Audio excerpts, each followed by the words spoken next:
Hello students, welcome to science tutorial. एक बहुत ही शानदार क्वेश्चन जो एक्सरसाइज 6.2 में है क्लास 9th के लिए। चैप्टर 6 का रिफ्लेक्शन से रिलेटेड एक सम है जो एक्सरसाइज 6.2 में है। हमारी लिस्ट में ये 82 नंबर पर है। इस तरह का डायग्राम है आपके पास। इसमें कुछ साइंस का रूल लगता है, उससे रिलेटेड ये क्वेश्चन है। तो हम इस क्वेश्चन को समझते हैं। एक तो पैरेलल लाइंस होती हैं, लेकिन यहां पर दो पैरेलल मिरर्स दिए हुए हैं। PQ and RS parallel mirrors हैं और मिरर हैं तो इन्हें एक साइड पर हमने पॉलिश किया हुआ है। हमने नॉर्मल इसको ग्लास ना मानते हुए इसे पीछे पॉलिश कर दिया, जिससे ये मिरर बन गए हैं। रे जो है रिफ्लेक्ट होके जाएगी, अंदर क्रॉस नहीं करेगी। पहली बात, in figure PQ and RS are two mirrors, ये मिरर्स हैं placed parallel to each other, ठीक है पैरेलल है। एंड इंसिडेंट रे AB, ये इंसिडेंट रे आती है AB, strike the mirror PQ पे स्ट्राइक करती है, वो B पॉइंट पे करती है और वापस से ये जो है रिफ्लेक्ट कर जाती है। आप देखेंगे वो AB strike the mirror PQ at B, the reflected ray moves along the path BC, ये BC बनाती है रिफ्लेक्ट में, और the mirror RS at C and again reflects back along CD, prove AB parallel to CD। हमें AB और parallel को CD के parallel, ये कैसे होगा? हमने जब ऑर्डिनेट के रूल सीखे हैं तो हम ये जानते हैं, एक बात समझें कि दो लाइंस जब पैरेलल होती हैं और यहाँ पर हम ये देखें कि इस तरह से ये ऑल्टरनेट वाला केस है, तो ये वाला एंगल इसकी ऑल्टरनेट बनेगा, ये वाला इसके बनेगा। अब यहाँ पर हमें PQ RS को उन्होंने पैरेलल कहा हुआ है, PQ RS को पैरेलल कहा हुआ है और यहाँ पे हमें थोड़ा बहुत कुछ कंस्ट्रक्शन करना पड़ेगा। तो हम एक काम करते हैं, जो जो हमें गिवन है वो हम लिख लेते हैं। हमें यही गिवन है कि two mirrors PQ parallel to RS, ये गिवन है। और टू प्रूव में हम ये कह सकते हैं इसमें कि हमें AB पैरेलल टू CD करना है। अब जैसे मैंने आपसे कहा कि साइंस का हमारा रूल लगेगा, वो भी है लॉ ऑफ रिफ्लेक्शन। साइंस का जो रूल है आपने पढ़ा है फिजिक्स में, लॉ ऑफ रिफ्लेक्शन यहाँ लगने वाला है। कैसे? हम जब कंस्ट्रक्शन कराएंगे, ये रे जाती है इंसिडेंट रे, ये रिफ्लेक्ट हो जाती है। तो ऐसा केस होता है तो हम यहाँ पर एक कंस्ट्रक्शन करा रहे हैं, दो नॉर्मल्स या दो परपेंडिकुलर ड्रॉ करते हैं। हम कंस्ट्रक्शन करा रहे हैं, कंस्ट्रक्शन बिना काम नहीं होगा। हमने कंस्ट्रक्शन कराया, एक तो हमने ड्रॉ किया ये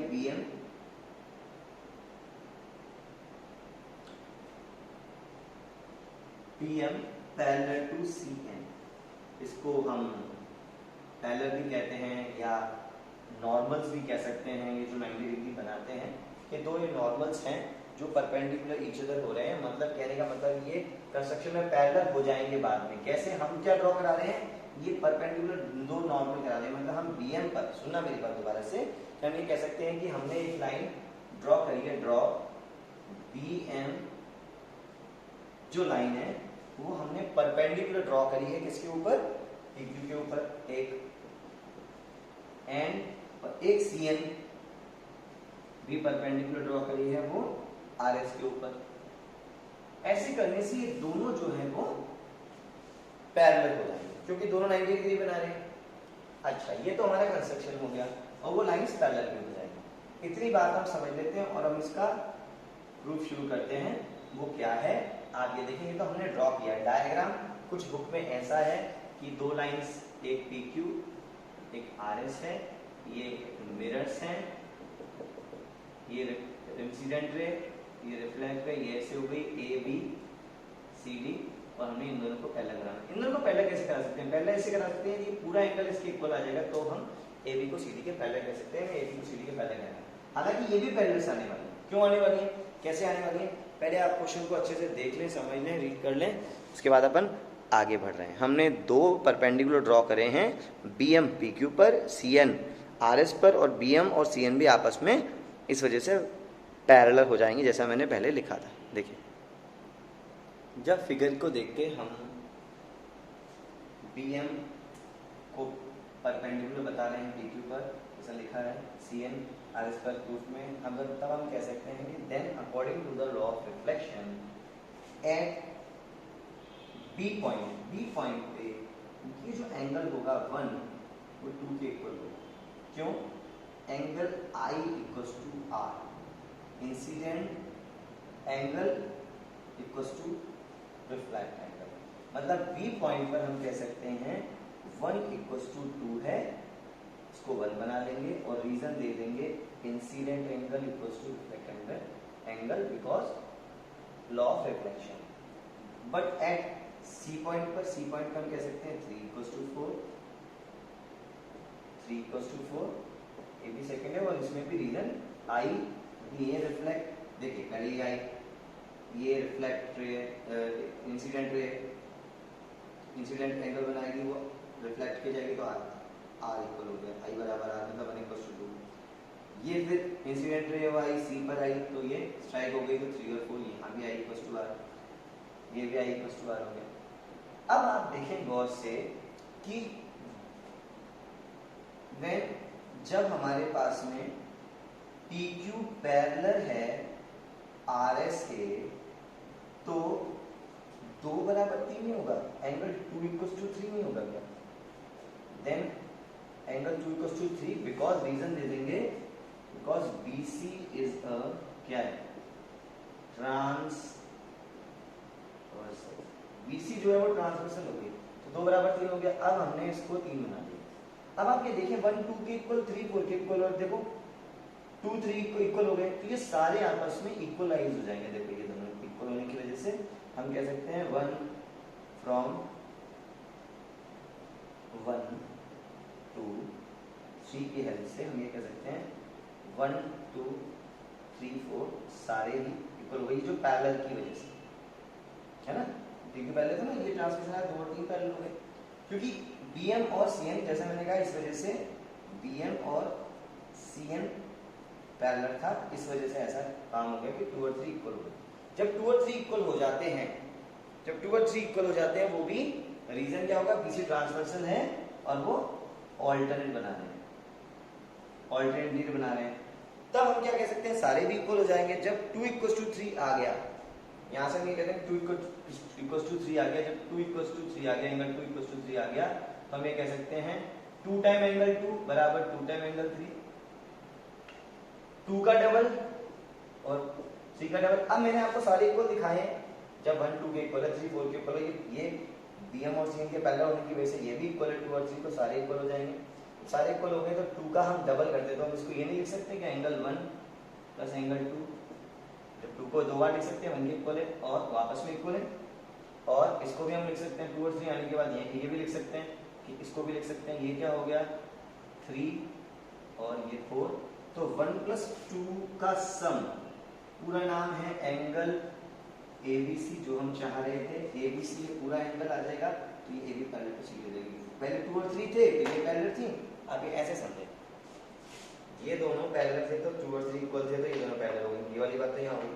अब ये पूरे हो गए तो ये पैरेलल हो गए, ABC इक्वल्स टू BCD हो गया, एंगल BCD हो गया। जब ऐसा हुआ तो AB पैरेलल टू, और ये क्या बना रहे हैं, ये बना रहे हैं alternate, so AB parallel to CD। दोबारा से एक बात समझ लेते हैं, ये दोनों पैरेलल थे, ये दोनों I इंसिडेंट रे रिफ्लेक्ट रे, ये वापस से रिफ्लेक्ट इंसिडेंट बन गया, ये वापस रिफ्लेक्ट, ये जो पैरेलल करानी है ये हमने परपेंडिकुलर ड्रॉ करते तो 2 इक्वल्स टू 3 था, 2 का डबल 1 प्लस 2, 3 का डबल 3 प्लस 4, तो ये दोनों पैरेलल हो गए। जब ये दोनों पैरेलल हो गए,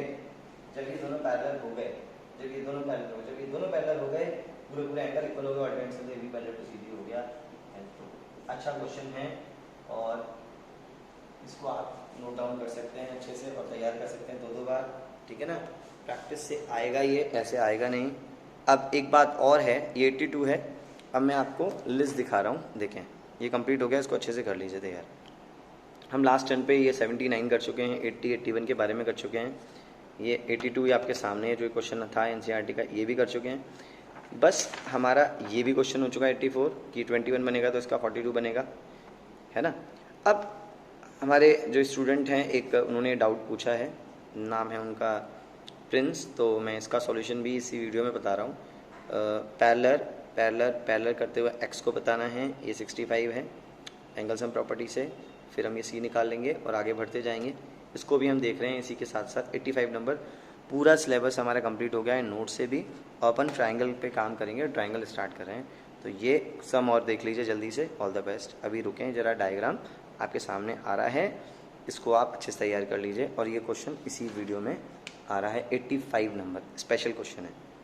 तो साथ साथ हम 85 को भी देख लेते हैं, जो नोट्स का लास्ट क्वेश्चन है, जैसा मैंने आपको बता दिया।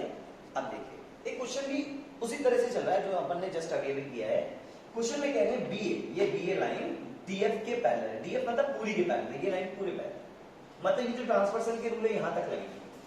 और जो लाइन AD है, ये जो AD लाइन है वो FG के पैरेलल, मतलब इसके रूल इधर, इसके रूल इधर तक चलेंगे। ये कहते हैं BAC, ये 65 है, ये 55 है, ACB फाइंड FGH, H यहाँ। चलिए x बाहर एक्सटीरियर चाहिए, तो कितनी आसानी से आता है। आप पहले कैलकुलेट कर लो कि किसी ट्रायंगल का सम क्या होता है। इस ट्रायंगल का सम है 65, 55, 120, ये बचेगा तो 60 हो जाएगा। हम इसकी एंगल सम प्रॉपर्टी लगा देते हैं, उसके हिसाब से आंसर आने लग जाएंगे और आंसर आ जाएगा। ठीक है, चलिए देखिए, ये x जो होगा वो इसका और इसका सम होगा एक्सटीरियर के हिसाब से, और हमें ये पता चल जाएगा तो इसके लीनियर पेयर से भी निकल सकता है। तो हम इतना सा ही लिखेंगे कि साहब गिवन है, क्या गिवन है, BA जो है वो पैरेलल है किसके, DF के, एंड और जो AD है वो पैरेलल है FG के। इतना तो गिवन में हम लिख लेंगे। अच्छा, इन एंगल में कह देंगे कि एंगल A गिवन है 65 एंड एंगल ACB है 55। अब हम एंगल सम प्रॉपर्टी लगा लेते हैं। इन ट्रायंगल ABC में यूज एंगल सम प्रॉपर्टी, और जब हमने एंगल सम प्रॉपर्टी लगाई तो देखें क्या मिलेगा। एंगल सम प्रॉपर्टी लगाई तो हमने देखा angle A plus angle B और एंगल ACB इक्वल्स टू 180 होता है। A 65 हो, B फाइंड करना है, ACB 55 हो, तो आपको क्या क्या मिलने वाला है। B की वैल्यू आ जाएगी, तो मैं आपको बताऊंगा B जितना उतना ये भी हो सकता है। अभी आपको कहानी समझ में आ जाएगी। एंगल B यहाँ रखो, 180 ये है, और इन दोनों का सम 120 हो गया, उस पार ले जाओगे 120, तो एंगल B आपका 60 आ जाएगा। हालांकि मांगा नहीं है, जरूरत उतनी नहीं है, लेकिन समझाने के लिए बता रहा हूँ आपको। उससे फायदा क्या हो रहा है। अब आप आगे चलिए, हमें ये से एंगल तक पहुंचना है, तो जितना 55 बनेगा, ये 60 आ चुका है, जितना 55 बनेगा उतना ये बनेगा 55, जितना 65 यहाँ है तो ये बनेगा 65। अब आप देखें ऑल्टरनेट इंटीग्रल की वजह से हम ये कह सकते हैं कि एंगल ACB इक्वल है ECD के, और वो भी कितना है 55, और कह देंगे वर्टिकली अपोजिट एंगल। हाँ तरुण, समझ में आ रहा है ना। अच्छा सुनना, ये दोनों वर्टिकली अपोजिट हो गए, और ये दोनों कितने हो गए मालूम है, ये ऑल्टरनेट हो जाएंगे, ये ऑल्टरनेट इंटीग्रल हो जाएंगे। अब क्या होता है, यहां लिखा हमने कि जो एंगल BAC है ऊपर वाला, ये इस एंगल ADCDE के, एंगल CDE के इक्वल है, वो भी 55, और ये हम कह देंगे ये है ऑल्टरनेट। ठीक है, अब आप सोचो जब कि 65 और 55 ये की हेल्प से ये 60 आ चुका है, तो ये भी तो 60 होगा, इसलिए मैंने एंगल सम प्रॉपर्टी पहले ही निकाल ली थी, बार बार लगानी नहीं पड़ती। जब इस ट्रायंगल में इन दोनों का सम 60 है, तो इन दोनों का सम 60 होगा, तो ये 60 हो गया। ठीक है, तो अब हम ये कह सकते हैं सो एंगल जो है हमारा CED वो इक्वल है एंगल B के, वो भी 60 होगा, वो भी 60 होगा। ये 60 है, तो आप इसको देखें, ये 60 है, 55 है, तो ये 55, 55, ये दोनों 55, ये 65, ये 60, ये 60, तो ये भी 60, 65 का ऑल्टर यहाँ बनेगा, 55 का ऑल्टर यहाँ कौन बनेगा, बनेगा कि नहीं बनेगा। अब इनको x चाहिए, तो जो बाहर एक्सटीरियर होता है, एक्सटीरियर थ्योरम से जो बाहर होता है इन दोनों के सम के बराबर होता है, सारे आगे लाइन से। अब हम ये कह सकते हैं सो जो एंगल x होगा वो f एंगल E और f के बराबर, एंगल E और f 60 और 65 है, जो आपको पहले बता दिया कि इन दोनों का सम 65 और 55 का सम 120 है। x इक्वल टू 1 को रख दो, e को 60 और ये 65। तो यहां पर अब की बार इन दोनों का जो सम चलेगा लीनियर पेयर की वजह से, क्योंकि ये 55 यहाँ 55 आ गया, 60 60 65 65 55। अब इनका सम आएगा तो ये 60 और 65 हो जाएगी, ये 125 आ रहा है इसका आंसर। ऐसे ये कॉन्सेप्ट से बाहर जो बनता है इन दोनों के सम के बराबर होता है 65 और इसके बाद 65 के टॉप पे 65 बन रहा है, 65 के बॉटम में 65 बन रहा है, क्योंकि ये एक दूसरे के एक तरह से कह सकते हैं कॉन्ग्रुएंट है। तो कॉन्ग्रुएंसी बननी है ट्रायंगल के अंदर, कॉन्ग्रुएंसी है। चलिए ये 60 60 आगे बनता तो 60 जाता, लेकिन ऐसे आता तो आगे, लेकिन वो पूरा मग है तो बाहर जो बनेगा 65 और 60 के बराबर, तो ये दोनों का सम 125 आ रहा है। इसी के साथ हमारा चैप्टर जो है वो लाइन्स एंड एंगल कंप्लीट हो गया है। अब अपन तैयारी स्टार्ट कर रहे हैं ट्रायंगल के लिए। ट्रायंगल के लिए आपको थोड़ी मेहनत ज़्यादा करनी पड़ेगी। कॉन्ग्रुएंसी तैयार करने के बाद में हमें तैयार करने होंगी कुछ कॉन्ग्रुएंसी के रूल के थ्योरम। तो हर क्वेश्चन को डबल डबल प्रैक्टिस करें। All the best. इतना हो गया है। और संडे के दिन कल आपका 10:15 10:15 बजे टेस्ट है ऑनलाइन। इसमें 10 सम्स होंगे और 2 मार्क्स के होंगे। 20 मार्क्स का टोटल आपका एमसीक्यू का टेस्ट होगा। कुछ सम्स दिए हैं रिलेटेड यही है, आपको प्रैक्टिस करना है। इन्हीं से रिलेटेड सम्स आएंगे। 85 क्वेश्चन हैं टोटल विद एनसीईआरटी। तैयारी कर लें एनसीईआरटी से और नोट से। इतना आप कर लें। आपका संडे को कल 10:15 बजे टेस्ट है। ग्रुप के अंदर क्वेश्चंस आएंगे। आपको 10:30 तक कंप्लीट करके 10:40 तक मुझे सेंड करना है। उसके बाद अलाउड नहीं करेंगे। इतना कर लीजिए। All the best.